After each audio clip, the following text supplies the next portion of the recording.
Vuyiswa, welcome to BRICS Africa Channel. I believe you've got the pleasure and the burden of training and maintaining stock that is in different levels. Maybe take us through about what you actually do. Okay, so I'm responsible for the maintenance on the Gibela site. So we have an 80-year contract with PRASA. In that contract, we're responsible for providing technical support to the customer, supplying all the spare parts for the trains, and also developing a maintenance engineer. We're also responsible for training the customers. So we train the customer on how to maintain the train. We also train the customer on how to drive the train, and we also go through a maintenance specific training. So far we have trained over 300 customer representatives for maintenance. So as it stands in the contract, all scheduled maintenance, which is normal kilometer-based maintenance, is managed by the PRASA team, and we provide technical support with them and supply customers too. Do you also maintain the lines or? No, so all our services are relating to the train Okay. that we are manufacturing. So everything that we do relates to the train. We do, however, provide support in terms of advising on the infrastructure itself, but that is the responsibility of our team.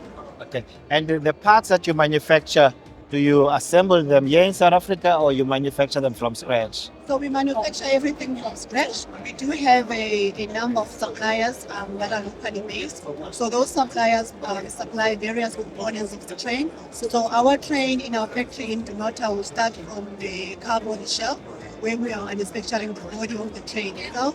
So it starts from a frame, and then it gets built into the structure of the train.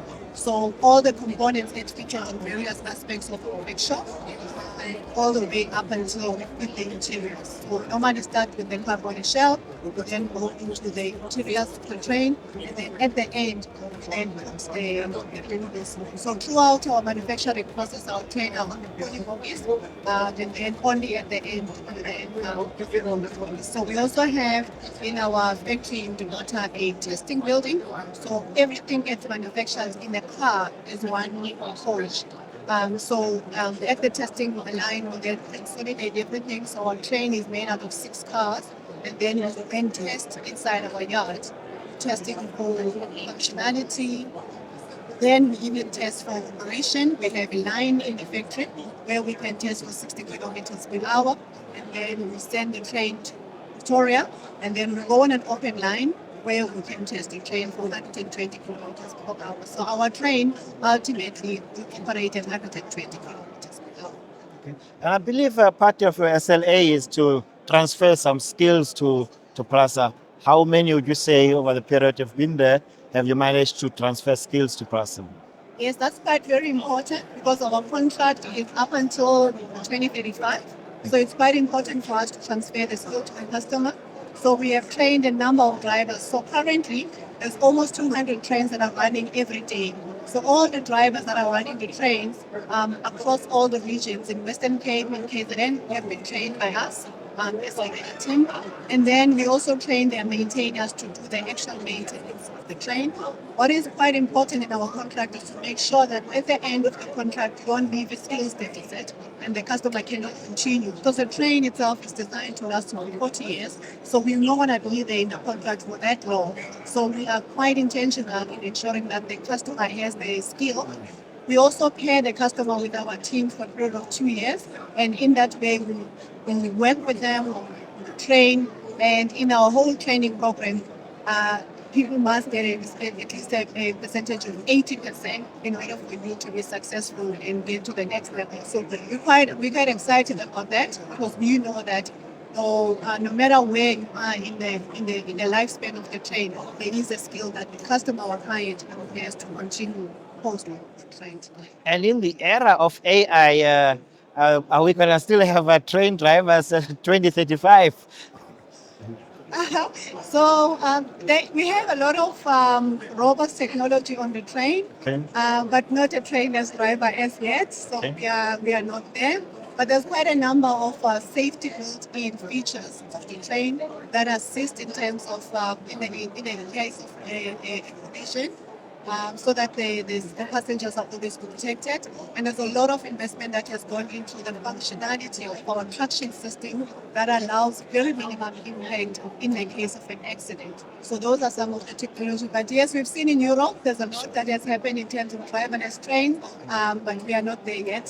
So we still want to make sure that we upskill and get our teammates, PRASA customers, to drive the train. Because if you remember, before our new train, there was the old yellow fleet, and that is a complete different technology from what we have right now. So you just need to give the customer a little bit of time to get used to the product, and it's been going very well. And I must say also that in our assessment, the female drivers are the best drivers. Sure. No, thorough and precise and on time. I'm sure every driver would like to be so.